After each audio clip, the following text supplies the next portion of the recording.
Me Listos, avisa. estamos Listo. listos. Bueno, entonces vamos a hablar hoy de anatomía y biomecánica de la cadera. Pues primero, pues recordar que la cadera es una articulación esférica tipo diartrosis que tiene amplios rangos de movilidad, tiene una estabilidad que es intrínseca, tanto por estructuras óseas como ligamentarias y musculares. Los principales pues, están ahí anotados en la diapositiva.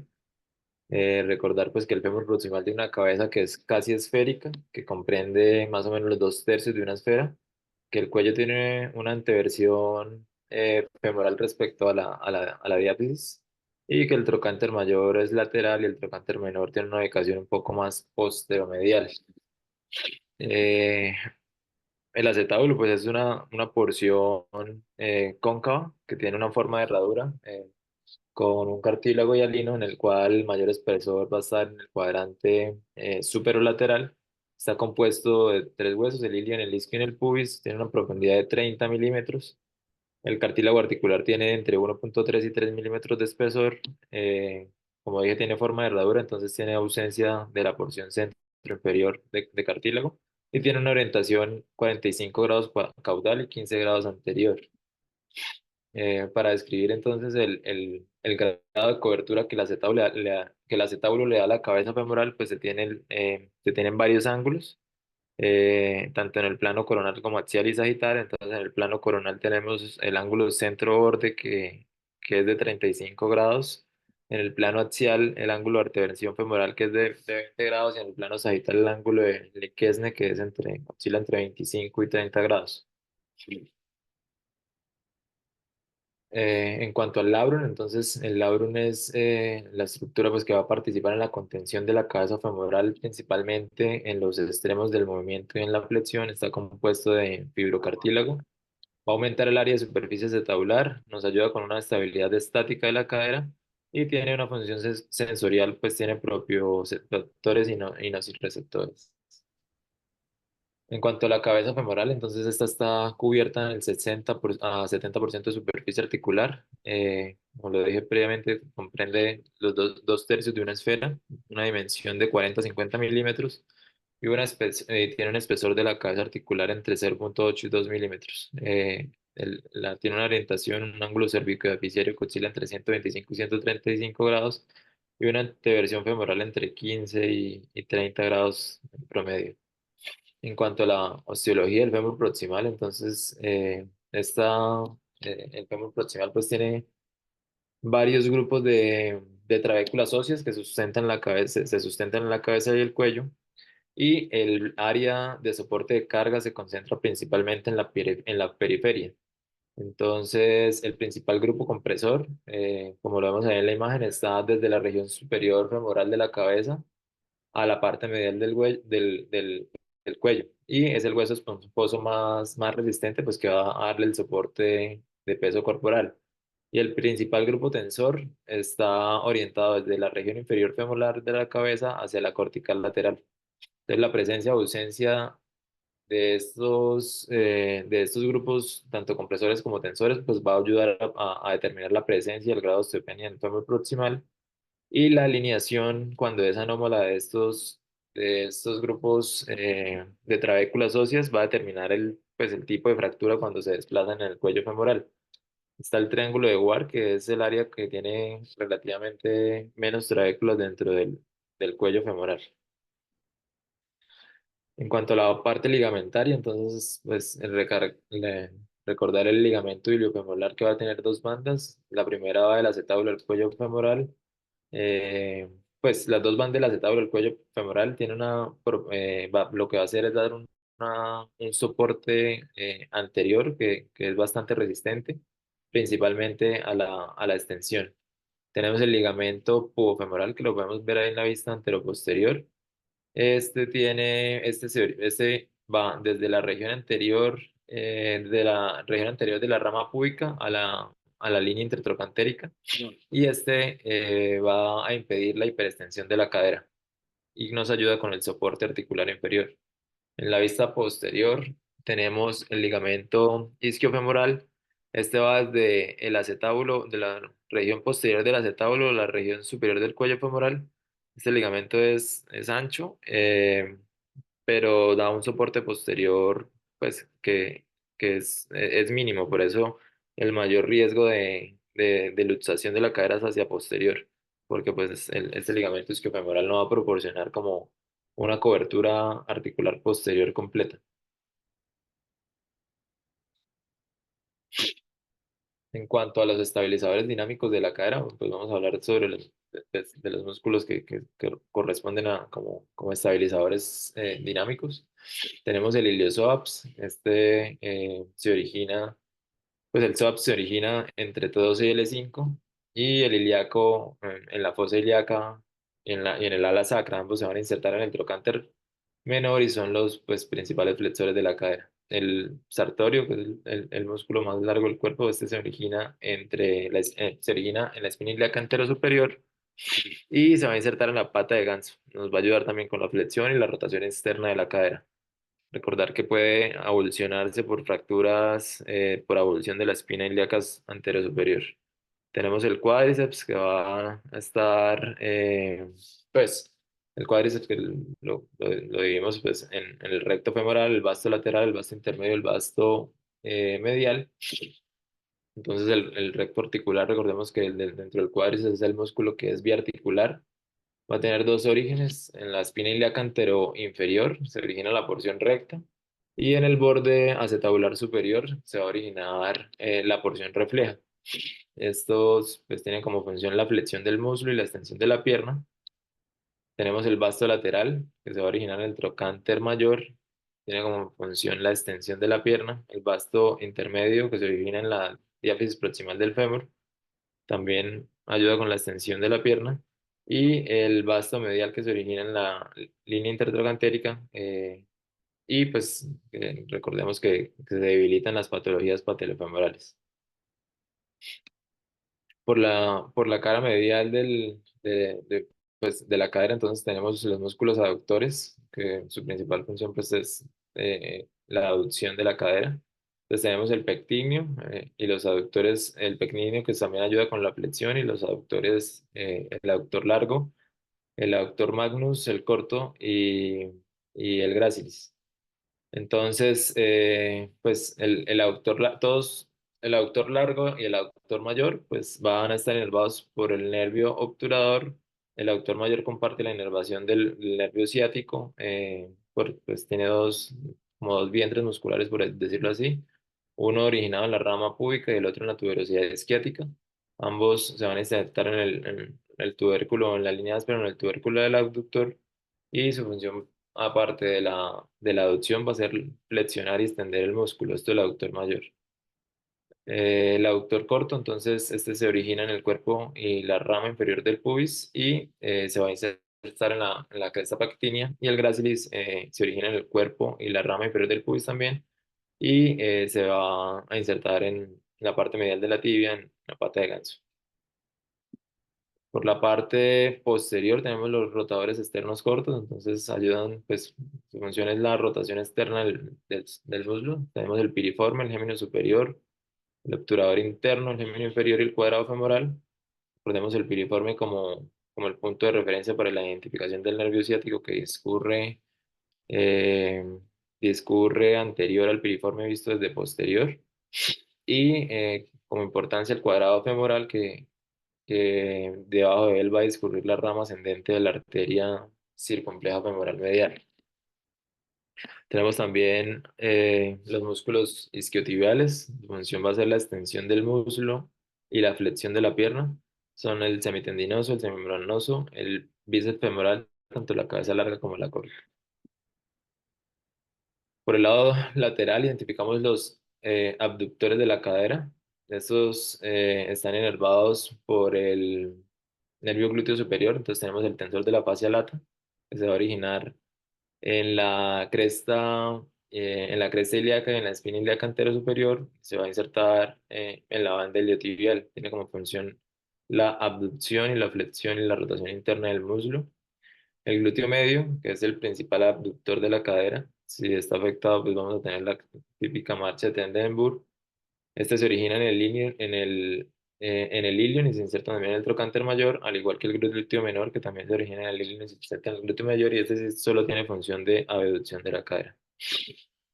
También identificamos al glúteo mayor. Este, aparte este, su función principal va a ser la extensión y la rotación externa del muslo. Este se origina en el ilion y se inserta en la tuberosidad glútea del fémur. Y finalmente el obturador externo, que tiene como función la rotación externa del muslo y está originado en la rama isquiopúbica y se inserta en la fosa trocantérica. Esta otra imagen es un corte axial donde pues vemos las estructuras que confluyen o que envuelven la articulación de la cabeza femoral, tanto en cuanto a la parte muscular como osteoligamentaria. En cuanto a la anatomía vascular, importante recargar la arteria circunfleja femoral medial. Esta es la que va a dar la irrigación principal a la cabeza femoral en el adulto, y va a contribuir de forma principal o a la anastomosis extracapsular. Esta pues discurre entre el pectíneo y el psoas y después ingresa posterior al cuello femoral bajo el cuadrado femoral. Sí. Estas imágenes son de un estudio de Gaultier en el 2000, en el 2000 donde reporta pues que la arteria circunfleja femoral medial tiene 5 ramas que son consistentes. Está la rama superficial, la ascendente, la acetabular, la descendente y la profunda, que la profunda es la que va hacia la cabeza femoral. También recalca las arterias marcadas ahí como la número 4, que son las arterias epifisiales laterales, que son las que entran por el cuello hacia la cabeza y las que corren el mayor riesgo de lesionarse con fracturas transcervicales. Entonces, voy a hablar ahora sobre pues, la biomecánica de la cadera. Recordemos que la articulación femoral tiene 3 ejes y 3 grados de libertad. Los 3 ejes de movimiento son transversal, sagital y vertical. Entonces, en el eje XX, que está situado en el plano coronal, la cadera realiza movimientos de flexo-extensión. En el eje Y, que va a estar situado en el plano sagital, realiza los movimientos de abducción y aducción. Y en el eje vertical, o el eje OZ, este es un eje vertical que va a realizar los movimientos de rotación interna y rotación externa. Entonces, recordar que la articulación es de tipo en artrosis, es esférica y por eso tiene tantos grados de libertad. En cuanto a la flexión activa, esta no es tan amplia como la pasiva. La posición de la rodilla también influye, ahí lo vemos en la figura 3 y la figura 2, con la rodilla completamente en extensión. La cadera alcanza 120 grados de flexión, alcanza 90 grados de flexión, pero cuando doblamos la rodilla, esta puede llegar hasta 120 grados de flexión. Y cuando hacemos flexión pasiva, va a alcanzar hasta 145 grados de flexión, como se ve en la figura 5. En cuanto a los músculos, a los principales músculos flexores, entonces recordemos el iliopsoas es el más potente de todos los flexores. También tiene como función secundaria la rotación externa. El sartorio principalmente hace flexión de la cadera y de forma secundaria abducción también y rotación externa. El recto femoral es un potente flexor, pero tiene una relación directamente proporcional con la flexión de la rodilla, por lo que es biarticular. Y el tensor de la fascia lata, que además de hacer pues la parte de abducción, da como una estabilidad de la pelvis cuando la pelvis estamos haciendo flexión de la cadera. En cuanto a la extensión pues va a dirigir el miembro inferior por detrás del plano frontal. La amplitud de la extensión es menor que la flexión. Esta se limita por el ligamento que vimos ahorita, que es el ligamento iliofemoral. En este caso, entonces, los ángulos de movilidad son mayores también en la extensión pasiva que la activa y al flexionar la rodilla acá van a disminuir los grados de extensión, al contrario de que cuando flexionamos la rodilla aumentan los grados de flexión, acá pasa lo contrario, porque los isquiotibiales pierden la fuerza extensora que están usando para mantener la flexión. Entonces, vemos como en la figura 7 la cadera alcanza una extensión de 20 grados y cuando doblamos la rodilla la extensión disminuye a 10 grados. En cuanto a los principales músculos extensores, el glúteo mayor pues es el músculo más potente y de mayor tamaño en el cuerpo y es el que realiza la extensión de la cadera y le ayudan los haces posteriores del glúteo medio y del glúteo menor, así como de forma secundaria los isquiotibiales del aductor mayor. En cuanto a la abducción, entonces la amplitud antes de que ocurra una basculación de la pelvis es de 30 grados. Después que se inicia después de los 30 grados ya hay una abducción contralateral y el movimiento máximo de abducción que alcanza la cadera es de 90 grados, como lo vemos en la figura 13, que, que alcanza una máxima abducción de la cadera en 45 grados sin bascular la pelvis contralateral. La abducción está limitada por los aductores y por el ligamento pubofemoral y principalmente el iliofemoral. Es el otro ligamento que limita la abducción de la cadera. Entonces, el principal músculo abductor de la cadera es el glúteo medio, de forma secundaria el glúteo menor, los haces más superiores del glúteo mayor y el piriforme. En cuanto a la aducción de la cadera, la cadera no tiene un movimiento, por decirlo así, como puro de aducción, porque pues la posición de referencia de los dos miembros inferiores están en contacto. Entonces decimos que tiene una aducción relativa o una aducción que se puede combinar con extensión y flexión o una aducción que combina la aducción de la cadera contraria. Entonces, cuando, o también pues cuando la paciente está sentada con la pierna entrecruzada, esta es una posición de aducción que combina flexión de la cadera y rotación interna. En todos los grados de aducción, tanto relativa como cuando se combina con extensión y flexión, la amplitud máxima es de 30 grados en este caso. Y pues acá tenemos los músculos aductores del compartimento medial, los principales eh, músculos que realizan la tarea.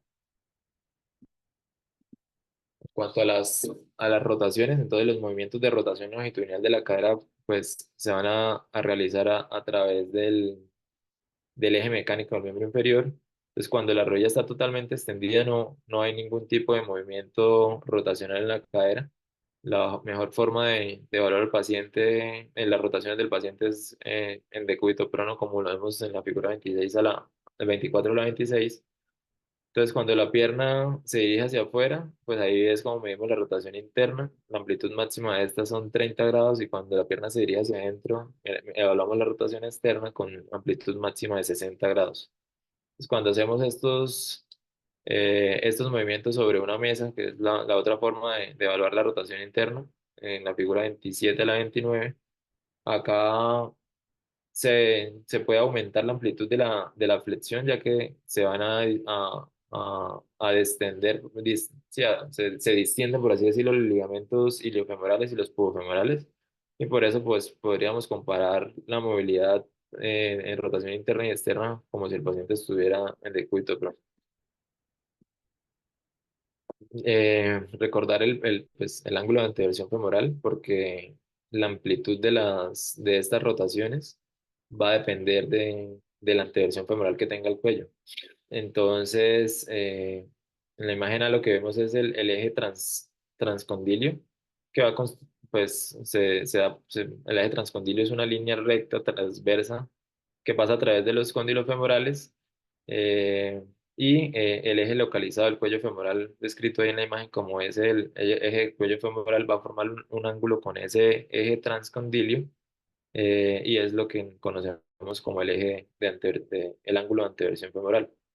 En la imagen B lo que vemos es como el ángulo de la cabeza femoral vista desde una proyección como axial, por así decirlo, o superior, va a tener entre 15 a 20 grados de flexión, que es lo que consideramos normal.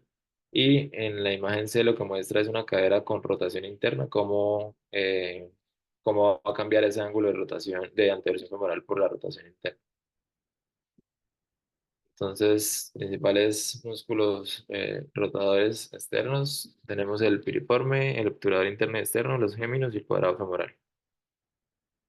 Y esta imagen es para evaluar, para, pues lo que muestra es como el glúteo medio y el glúteo menor, el tensor de la fascia lata, que actúan como principales abductores, van a cambiar el vector, que es el vector que está marcado como 8 cuando hay una rotación interna. Entonces el obturador externo y el pectíneo, que son músculos rotadores externos, cuando hay una rotación interna hacen la función contraria. En cuanto a la esfera de Streiser, entonces acá lo que nos muestra es como el movimiento de la cadera es como circundante, por así decirlo, y combinamos de forma simultánea los movimientos que se pueden realizar en los tres ejes de movimiento de la cadera, pues recordemos que esta tiene tres grados de libertad. Entonces lo que describe esta esfera es que hay una trayectoria descrita en la porción distal del miembro inferior que no es un círculo, sino como una curva que va a recorrer los distintos sectores determinados por la intervención de los tres planos. Y lo que se propuso con la esfera de Streiser es que se va a proyectar como una trayectoria de una esfera donde se ve la amplitud máxima de todos los movimientos de la cadera. Entonces voy a hablar un poco sobre el soporte bipodal y cómo actúa cuando hacemos soporte bipodal y cuando hacemos soporte monopodal durante la marcha. Entonces, primero, pues recordar que para el estudio de la biomecánica siempre aplicamos el concepto de las palancas. Recordemos entonces que las palancas son máquinas que son simples y que se definen como una barra rígida sobre un punto de apoyo que lo vamos a denominar fulcro, donde se va a recibir una potencia, que esto genera una resistencia que finalmente va a mantener el equilibrio. Entonces las palancas de primer orden son las que van a estar aplicadas en la cadera, y cuando tenemos el apoyo monopodal, el fulcro es la cadera, la potencia va a ser la fuerza que realizan los abductores para mantener ese apoyo, y la resistencia la hace el piso eh, para mantener el equilibrio durante la marcha. Entonces, acá en esta imagen está representado un paciente con un soporte monopodal. El centro de gravedad está marcado como S4. El vector de fuerza central está marcado como K, CR como los centros de rotación. Y, y lo que vamos a ver pues, en esta primera imagen es que cuando el soporte bipodal, que es en este caso, o sea, que el paciente está parado con el apoyo al tiempo de las dos extremidades, va a representar el peso corporal sobre las extremidades inferiores y cómo se distribuye de forma equitativa en las dos articulaciones normales de la cadera. La magnitud de la flecha o el vector que llega a la cabeza femoral, que está escrito como P, va a ser igual al centro de magnitud de la pelvis, que es K, y P va a ser la mitad del peso corporal, pues que se está cargando en ambas caderas por igual. Y acá pues ese 4 que lo hemos marcado como el centro de gravedad va a estar balanceado en la mitad porque pues tenemos un soporte bipodal. Eso para entender cómo cambia en el soporte monopodal. Entonces acá vemos cómo el peso corporal que debe soportar la extremidad derecha, eh, en este caso derecha porque que el centro de gravedad está escrito como S5 se desplaza hacia la izquierda, y vemos cómo al desplazar el centro de gravedad, porque estamos dando apoyo monopodal sobre el miembro inferior derecho, va a cambiar la ubicación del vector K. Entonces aquí empiezan a actuar la fuerza de los músculos abductores de la cadera, que está marcado en el vector como en la imagen como el vector M. Y esa fuerza de los músculos abductores de la cadera debe ser lo suficientemente fuerte pues para que se mantenga la pelvis balanceada durante el apoyo monopodal. Esto pues va a variar según la fase de la marcha. Entonces cuando hay apoyo monopodal del lado derecho, pues el vector K, que es el vector de fuerza del centro de la gravedad se desplaza hacia la izquierda y cuando tenemos apoyo monopodal izquierdo, pues se va a desplazar hacia el lado contrario. Cuando tenemos un apoyo monopodal, pues se va a formar un ángulo que es un ángulo entre el centro de la cabeza femoral y la fuerza que hacen los abductores, que está escrito ahí como A. Eso lo que va a hacer es un aumento del brazo de palanca y va a aumentar la carga en la cadera que está soportando el peso. Entonces, la fuerza de los abductores, como vemos acá, pues, está principalmente por dos grupos musculares que fueron descritos por Fick en 1910, que son el sartorio y la fascia lata del recto anterior, y el glúteo medio menor y el piramidal. Acá lo que vamos a ver es cómo cuando un paciente tiene pues o cojera o debilidad de los abductores, hay una traslación del centro de gravedad hacia la cadera afectada, que es como lo importante. Y como el brazo de palanca, cuando hay un soporte monopodal, va a aumentar en cuanto a la longitud entre A y K. Y hay un vector que es el que va a ser el vector resultante de todas las fuerzas verticales y horizontales, que es el vector R, que cuando el paciente tiene el apoyo monopodal, entonces se confluyen las fuerzas compensadoras, que son la fuerza de reacción al suelo, junto con el apoyo monopodal y la fuerza que están haciendo los abductores de la cadera, para dar un vector que es el resultante de todas las fuerzas, que cuando el paciente pues, no tiene ninguna patología, es un vector que va a caer en el centro de esa, de la, pues, de la cabeza femoral y pues el paciente va a compensar la fuerza, entonces no va a tener ningún problema. El problema es cuando ese vector resultante pues no es como simétrico, ya sea por cualquier otra patología pues, de la cadera. Acá vemos las fuerzas compensadoras, entonces vemos que las fuerzas compensadoras son la fuerza de reacción al suelo, las direcciones contrarias, en general las magnitudes son iguales si el paciente tiene una cadera normal y van a mantener la cabeza sobre la superficie de carga.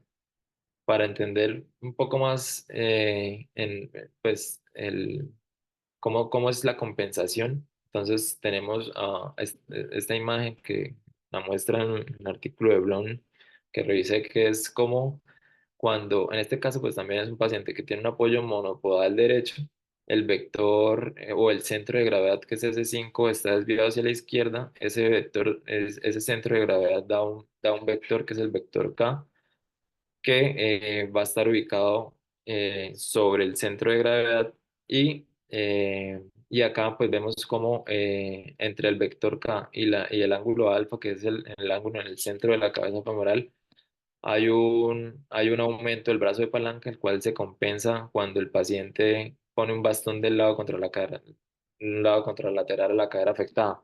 Entonces, acá el brazo de palanca no va a ser solo entre la línea M, que es la que mostré inicialmente, que es la dirección de la fuerza de los músculos abductores con el centro de la gravedad, sino que entre la línea K, o sea, entre la línea K y donde se apoya el bastón es la suma de esta línea va a aumentar ese brazo de palanca que se genera entre los abductores de la cadera y el centro de la cabeza femoral, compensando así a los pacientes que tienen alteraciones en la marcha, como por ejemplo una marcha en Trendelenburg, eh, que pues nos va a ayudar como a compensar ese apoyo por la debilidad de los músculos abductores, que fue lo que entendí como en cuanto al uso del apoyo externo, pues alargando el brazo de palanca, que lo que hace es como liberar entonces la carga de la cadera contralateral. Y eso era lo que traía de biomecánica, profe. Oiga, Melkin, lo felicito.